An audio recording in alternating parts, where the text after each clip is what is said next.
Muito bem, amigos. Nós estudamos no bloco anterior a classificação mais importante, mais cobrada em provas, que é aquela trazida por Eli Lopes Meireles, tá? Aquela distinção nas 5 categorias de agentes públicos. Mas aqui no nosso curso, eu quero aprofundar um pouquinho mais e trazer outras 2 classificações que, vez ou outra, também aparecem em provas. Então quero trazer para vocês a classificação de agentes públicos defendida por Celso Antônio e na sequência também por Maria Silvia Zanella de Pietro, tá bem? Olha só, pessoal, aqui comigo na tela a gente vai ser mais objetivo, mais direto ao ponto, porque elas não são tão cobradas assim como a anterior. Segundo Celso Antônio, essa categoria, essa ampla noção de agentes públicos, ela pode ser subdividida em agentes políticos, tá legal? Servidores estatais e particulares em colaboração com o poder público. Tá? Agentes políticos, nós já sabemos, assim como defende Eli, são aqueles membros de poder como regra geral. Servidores estatais, aqui estariam alcançados os servidores públicos estatutários, né? Os servidores propriamente ditos, os empregados públicos e ainda os temporários. Legal? E por fim, particulares em colaboração com o poder público englobaria todos os demais. Então essa classificação aqui, ela é mole, é tranquila, né? Ela acaba se encaixando com a anterior. Agora, olha só. Segundo Maria Silvia Zanella de Pietro, os agentes públicos, eles poderiam se subdividir em 4, tá? Em 4 grandes grupos. Os agentes políticos, legal? Os servidores públicos em sentido amplo, né, ou agentes administrativos. Os particulares em colaboração com o poder público. Agora, o trecho mais interessante dessa classificação aqui da de Pietro diz respeito aqui aos militares. Tá bem? Aos militares. Então é importante, é legal que você fique atento aqui a esse detalhe, tá? Para de Pietro, os militares das Forças Armadas, como Marinha, Exército e Aeronáutica. E também aqueles que pertencem às polícias militares dos estados e aos corpos de bombeiro militar, eles possuiriam aqui essa característica, essa categoria própria aqui de agentes públicos militares. Tá? Por quê, pessoal? Porque até 98, até a emenda constitucional número 18, estes aqui eram chamados de servidores militares. E a emenda constitucional número 18, ela acabou tirando os servidores e deixando apenas a palavra militares, tá? Então, nesta doutrina mais moderna aqui trazida por de Pietro, os militares ocupariam uma categoria própria aqui de agentes públicos e esta acepção, essa noção foi cobrada aqui nessa questão. Olha só. Os militares, a partir da emenda constitucional número 20, né? Assim, número 20, acabei mencionando o número 18, não mais se enquadram na definição de agentes públicos, sujeitos que estão a regime jurídico próprio, diverso dos servidores públicos. Pessoal, de fato, eles não seriam mais servidores públicos propriamente ditos, tá? Mas eles continuam sendo agentes públicos. Tá legal? Inclusive tomando por base aqui esta categorização da de Pietro. Então é por esse motivo que esse item está equivocado. Bacana? Muito bem, pessoal. Até o momento, nós comentamos aí categorias, né, seja de Eli, seja de outros doutrinadores, categorias, classificações de agentes públicos de direito. Como assim, Daldi? Nós estamos falando aqui em pessoas que possuem um vínculo formal com a administração pública. Seja ali um vínculo de emprego, seja um vínculo ali de um cargo, né, um vínculo estatutário, seja um vínculo sui generis, seja um vínculo ali de uma delegação, uma convocação, uma designação. Fato é, agentes públicos de direito. Tá? Agora, é muito comum que caia em prova também a noção do agente de fato, do funcionário de fato, o agente público de fato. São situações, nós vamos ver aqui na tela, são situações em que aquela pessoa ela não possui um vínculo formal regular, um vínculo formal com a administração lícito, mas ainda assim ela age em nome do Estado, age em nome da administração pública. Legal? Olha só, quando a gente fala aqui em agente de fato, né, já passando aqui, deixando um pouquinho de lado os agentes públicos de direito e falando aqui nos agentes de fato, vejam, estes aqui, eles não foram regularmente investidos em função pública, em cargo público, em emprego público. Mas, na prática, aqui, né, no plano fático, eles acabam agindo em nome do Estado. Legal? E nós vamos ver que nessa situação aqui do agente de fato, ele age em nome do Estado e vejam, o Estado responde pela atuação daquele agente público. Legal? Muito embora ele não tenha sido regularmente investido em determinada função pública, o Estado vai lá e banca e honra ali a ação dele. Legal? Nós temos duas espécies de agentes de fato e a partir, né, quando a gente comentar aqui as espécies, o assunto vai ficar mais claro. Olha só, nós temos os agentes de fato necessários e os agentes de fato putativos. Tá bem? Muitas vezes aparece em prova, né, muitas vezes o examinador, ao invés de falar agente de fato necessário, o agente de fato putativo, ele diz lá apenas agente putativo, agente necessário, mas lembre-se, ele estará falando sobre agentes de fato. Olha só, agente público necessário são aqueles que agem, exercem alguma função em nome do Estado em situações excepcionais. Legal? Então, olha só, nós tivemos há algum tempo um grande deslizamento, né, rompimento de uma barreira lá no município de Mariana, em Minas Gerais.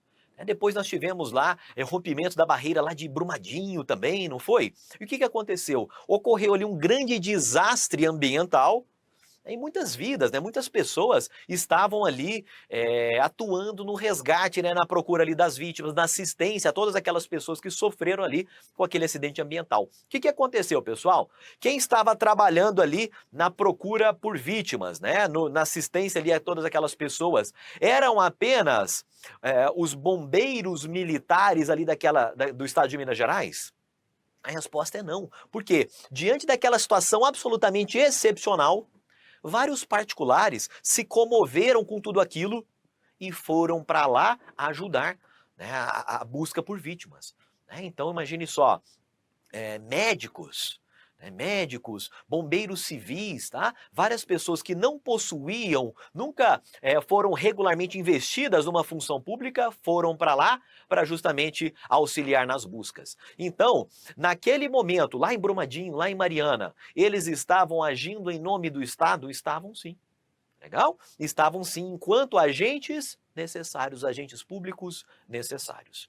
Tá legal? Né?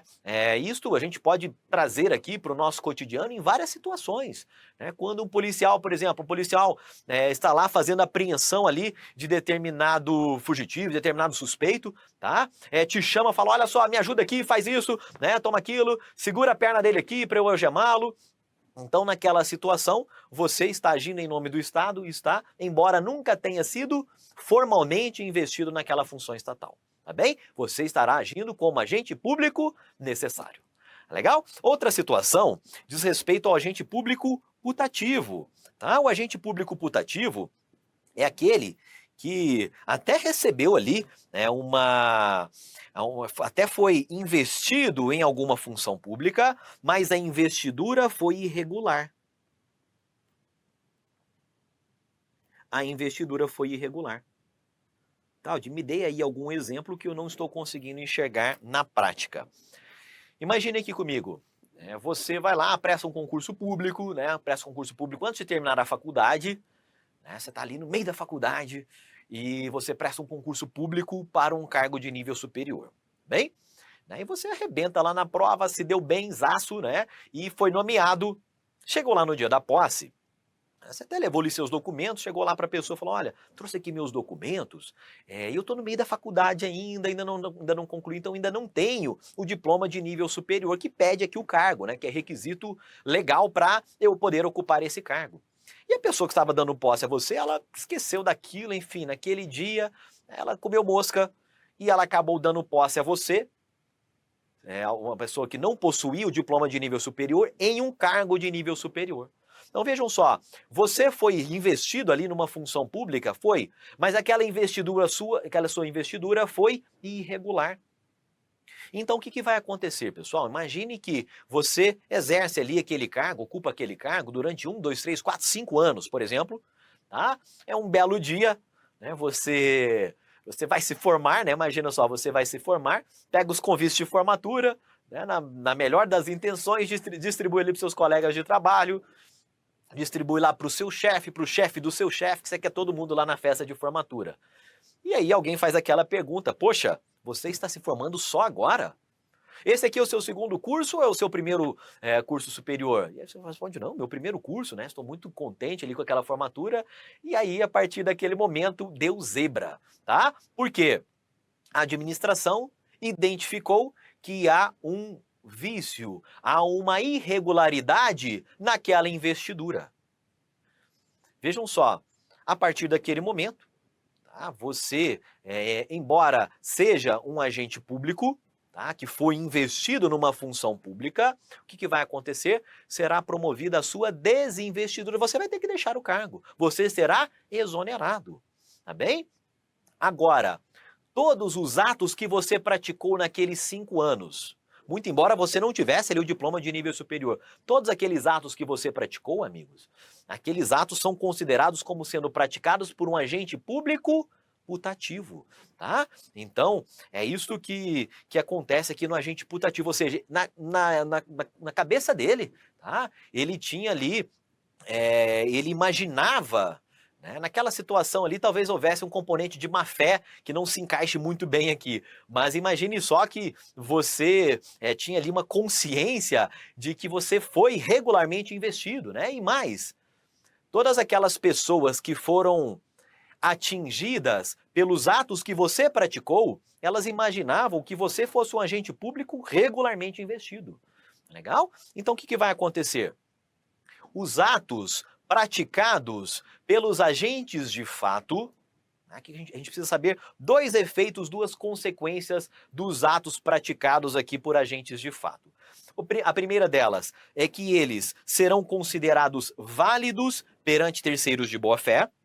Legal? Seja o agente necessário, seja o agente putativo, né, aqueles atos que ele veio praticando em nome do Estado, eles serão considerados válidos em razão da teoria da aparência. Ou seja, aos olhos de quem foi atingido por aquele ato, você, né, aquela pessoa que estava ajudando ali nas buscas lá em Mariana, em Brumadinho, aos olhos dos particulares, aquelas pessoas eram o Estado, né? A personificação, a encarnação do Estado ali naquele momento. Tá legal? Então havia uma aparência daqueles sujeitos estarem agindo em nome do Estado.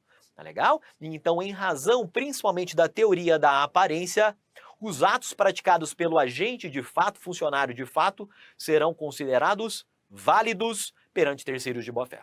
Tá legal? Então, os atos deles são preservados, né? Naquela situação sua, né, chamou todos os colegas ali da repartição para a festa de formatura, o que vai acontecer? Todos os atos que você praticou são mantidos no mundo jurídico, eles não serão desfeitos como regra geral.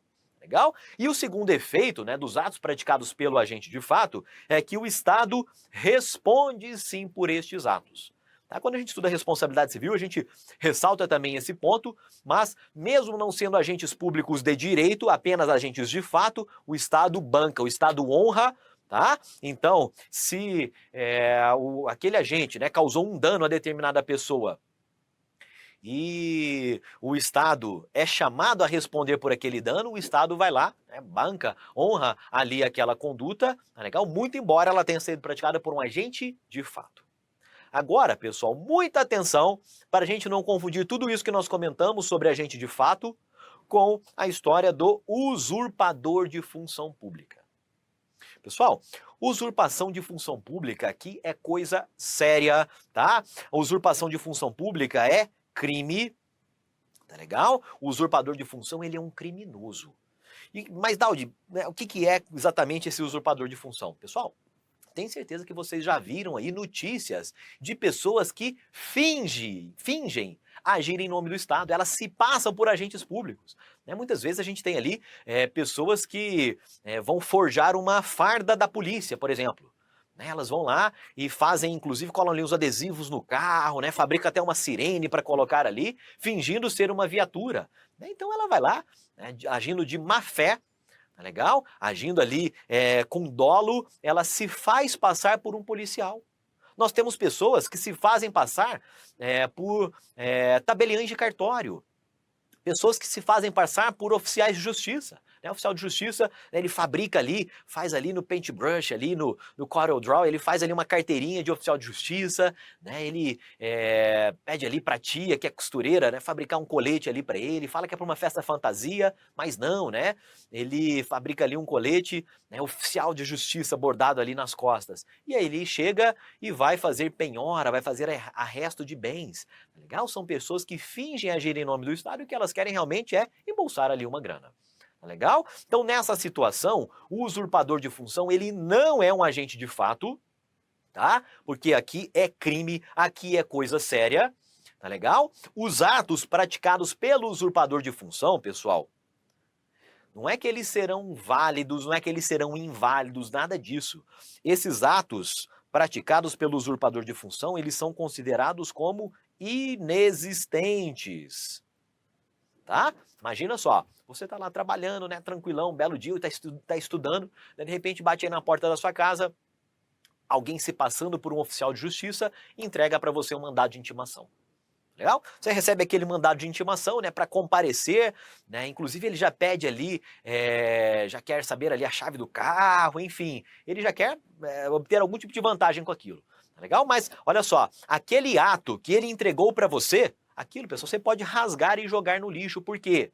É um ato considerado inexistente, você não precisa nem se dar ao trabalho de promover a anulação dele, tá legal? Não precisa nem anular, porque o vício é mais grave ainda, o vício é de inexistência e não de mera invalidade. Bacana? E para fechar aqui, em relação aos atos praticados pelo usurpador de função, o Estado não responde por eles. O Estado não responderá pelos atos praticados pelo usurpador de função, porque esses atos aqui não vinculam o Estado, diferentemente dos atos praticados pelo agente de fato. Legal? Então, o usurpador de função, tá? É um criminoso, é crime previsto lá no Código Penal, seus atos são inexistentes e o Estado não se responsabiliza por eventuais danos cometidos aqui por esses agentes. Maravilha? Muito bem. Questão de prova para a gente fechar aqui esse bloco. Os agentes putativos são aqueles que praticam e executam atos e atividades em situações de emergência e em colaboração com o poder público como se fossem agentes estatais. E aí, pessoal? Isso aqui está errado, né? Essa é uma questãozinha que cobra ali as duas espécies de agente de fato. Então, nós temos agente de fato ou funcionário de fato putativo, né, aquele que imagina que o vínculo ocorreu ali de maneira regular, e nós temos os agentes de fato necessários. Muito bem. A questão se refere ao putativo, tá? Mas ela diz que ele executa atos e atividades em situações de emergência. Então o que o examinador fez aqui, pessoal? Ele acabou invertendo aqui os conceitos de um com o outro. Legal? O agente necessário é esse que atua em situações emergenciais, em situações excepcionais. O putativo é aquele em que há uma irregularidade na investidura. Bacaninha? Muito bem. E com isso, pessoal, a gente encerra aqui esse bloco sobre agentes públicos, né? As categorias de agentes públicos, o conceito de agentes públicos e também a diferença entre agente de fato e o usurpador de função pública.